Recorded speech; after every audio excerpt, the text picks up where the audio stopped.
राज्य में एक बार फिर मौसम ने करवट बदल ली है। देहरादून समेत ज्यादातर क्षेत्रों में आंशिक बादल छाए रहने से पारे में गिरावट दर्ज की गई है, जिस वजह से ठिठुरन बढ़ गई है। मैदान से लेकर पहाड़ी इलाकों में ठंड बरकरार है। मौसम विभाग के निदेशक विक्रम सिंह के अनुसार आज पहाड़ी इलाकों में बारिश बर्फबारी होने के आसार है। हालांकि हरिद्वार और उधमसिंह नगर में कोहरा छाए रहने के आसार हैं। वहीं मौसम वैज्ञानिकों ने मंगलवार और बुधवार को चमोली, उत्तरकाशी, रुद्रप्रयाग, पिथौरागढ़ और बागेश्वर जनपद के लिए बारिश और हिमपात होने की आशंका जताई है। रविवार को राजधानी देहरादून में सुबह मौसम का मिजाज बदल गया। आसमान में हल्की धूप के साथ दिन भर बादल मंडराते रहे। इसके साथ ही सर्द हवा चलने से ठंड बढ़ गई।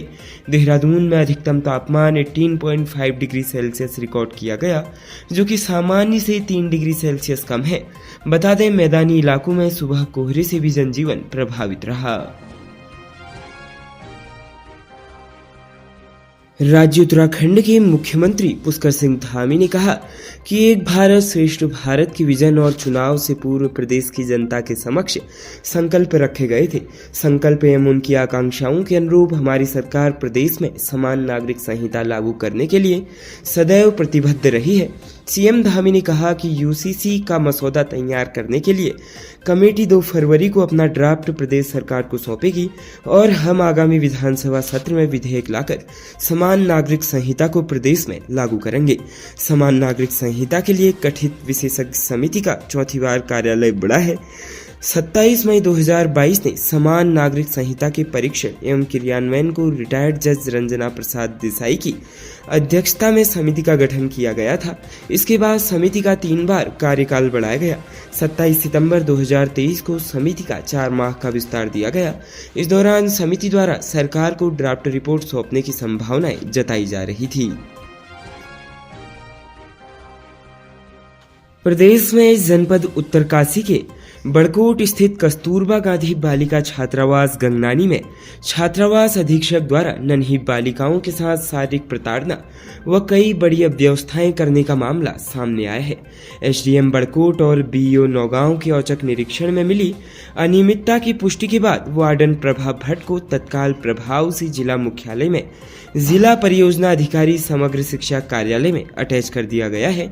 प्राप्त जानकारी के अनुसार कस्तूरबा गांधी आवासीय विद्यालय गंगनानी बड़कोट में दूरदराज की गरीब व पिछड़े वर्ग की बालिकाओं के लिए जिला परियोजना समग्र शिक्षा के तहत आवासीय व्यवस्था हेतु छात्रावास संचालित किया जा रहा है।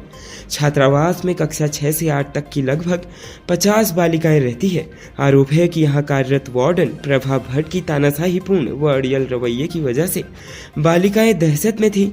इसी बीच एसडीएम मुकेश रमोला और बीईओ अजीत भंडारी द्वारा किए गए औचक निरीक्षण में वार्डन प्रभा भट्ट द्वारा छात्रावास प्रबंधन में बरती जा रही लापरवाही, छात्राओं की स्वच्छता के प्रति बरती जा रही उदासीनता और बालिकाओं के साथ मारपीट की पुष्टि हुई।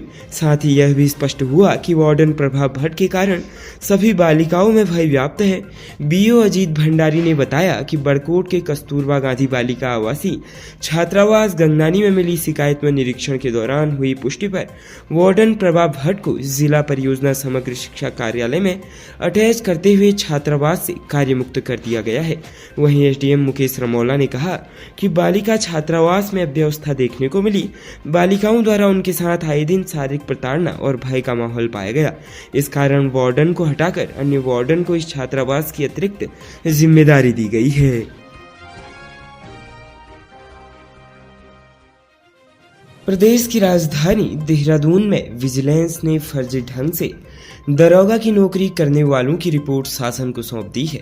अब शासन को तय करना है कि इनके साथ क्या किया जाएगा। पहले ही पिछले 1 वर्ष से 20 दरोगा सस्पेंड चल रहे हैं। विजिलेंस की रिपोर्ट के बाद हाकम गैंग के इन दरोगाओं के भविष्य पर तलवार लटक गई है। अगर शासन ने सख्ती दिखाई तो इनको जेल की सलाखों के पीछे भी जाना पड़ेगा।